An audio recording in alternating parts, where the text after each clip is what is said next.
Okay, so you know Robert Kiyosaki, right? Yeah. Rich Dad, Poor Dad guy. Yeah. Well, he's always got some pretty strong opinions about investing. Oh, yeah, for sure. Always interesting to hear what he's thinking about. Yeah, and for years it kind of seemed like his main thing was gold and Bitcoin and the dollar crashing. Right, right. But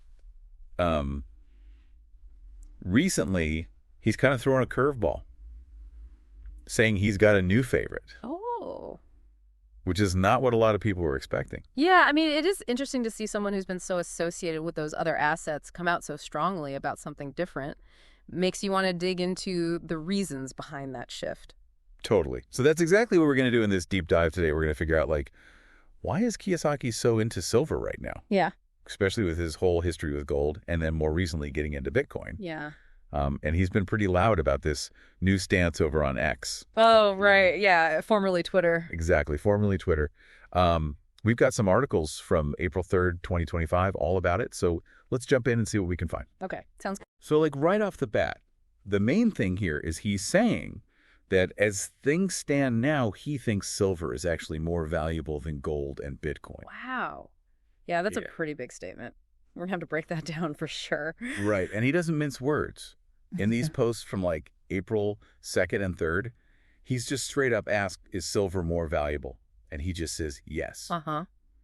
And then he goes on to explain why, which is where it gets really interesting. Yeah, I mean, he's not just throwing out a hot take. It seems like there's a whole line of thinking behind that. Yeah, exactly.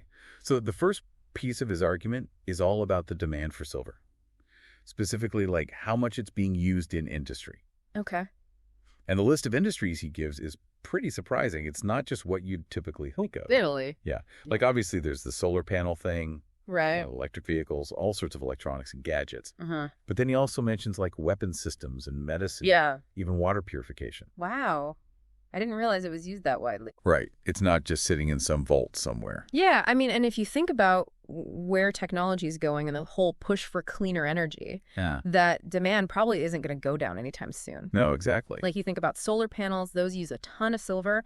And with everyone trying to move towards renewable energy sources, that's a big deal. Absolutely. And then you've got all the electronics getting more and more complex, more electric vehicles on the road. Huge demand. Yeah. And this is where he makes a really key distinction between silver and gold and Bitcoin. He points out that with gold and Bitcoin, you don't have that same continuous use that could lead to less of it being available. Right. It's an interesting point because gold is mainly just a store of value, right? People just hold on to it. Yep.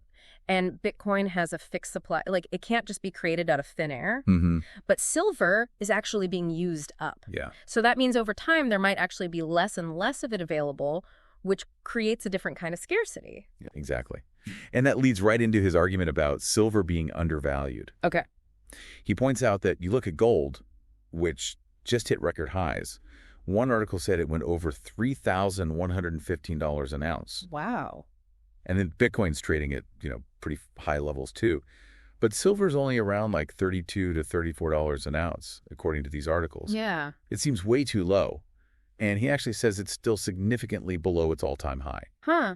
It does make you wonder why it hasn't got up more. Right. And Kiyosaki actually has an explanation for this. He calls it price suppression. Price suppression. Yeah. Basically, he thinks that the price of silver has been kept artificially low for decades to make it cheaper for all these companies that use it. Oh, interesting. Yeah. So the idea is that if silver stays cheap, then those industries can keep their costs down. I see. But how would something like that even work? Who would be controlling the price for that long? That's the million-dollar question, right? Yeah. I mean, this whole price suppression thing, it's definitely a controversial idea. Yeah, for sure. A lot of people who analyze the markets, they say that the price just goes up and down based on supply and demand and investor psychology and the overall economy. Mm-hmm. So it's interesting that Kiyosaki puts so much stock in this price suppression theory. Yeah. But it does tie into his next big prediction, which is that the price of silver is going to go way up really fast. Oh, okay.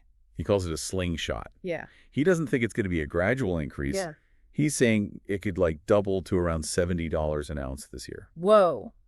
That's a pretty bold prediction. Yeah. He's basically saying that demand is so high and supply is so limited that eventually something has got to give. Right. All the things keeping the price down are going to break and it's going to shoot up. Exactly. Interesting. And then he also talks about how easy it is to buy silver. In a post from April 1st, he says he just bought more and that almost anyone can afford at least 1 ounce. He even names the dealers he bought from. Oh, so he's really putting his money where his mouth is. Yeah. And he seems to be saying that silver is a way for, like, everyday people to get in on this potential boom. Right, because gold can be really expensive. And even buying a small amount of Bitcoin can cost a lot. Yeah. But silver is more affordable, so more people could potentially invest in it, which would drive the price up even more. Yeah, exactly. So it's all connected. Now, it's important to remember, like, the context of all this. The articles from April 3rd, they mentioned Bitcoin trading at around $83,063. But it had actually just dipped by about 2%. Oh, really? Yeah.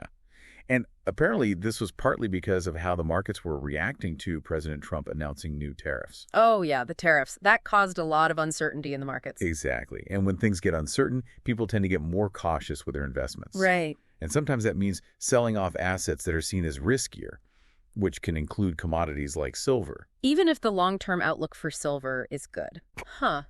It just goes to show you how everything's connected. Even if Kiyosaki's right about the fundamentals of silver, it's still going to be affected by what's happening in the wider economy. For sure.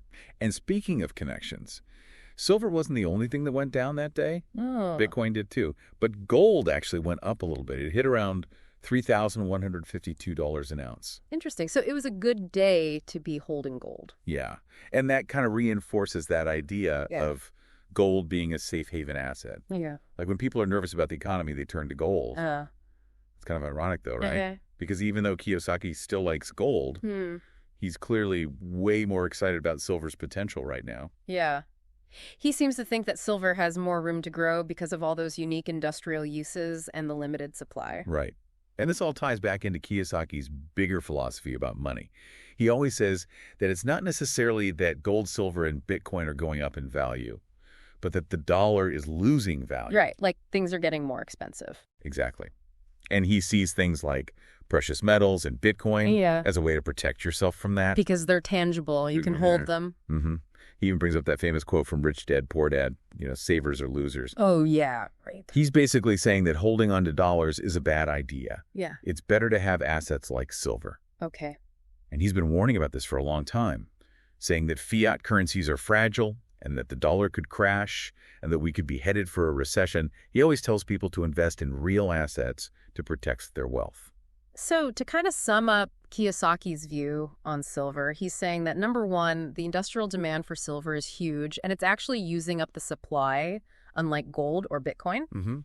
Two, he thinks silver's price is way too low compared to gold and what it's been in the past. And he blames price manipulation for that. Yeah. And three, he predicts that the price is going to skyrocket this year. Right. And all of this comes from his belief that you need to own real assets to protect yourself from inflation and a potential economic collapse. He's saying that holding silver isn't just about making money, it's about keeping your wealth safe. Exactly. So now that we've gone through all this, the question is, what do you think? Is Kiyosaki right? Yeah, it's a lot to consider. It is. I mean, you've got all these industries that need silver, and it sounds like the supply might be running low. And the price is definitely a lot lower than gold right now. Yeah. But then you got to think about, like, investor sentiment. Will people actually start buying a lot more silver? Right.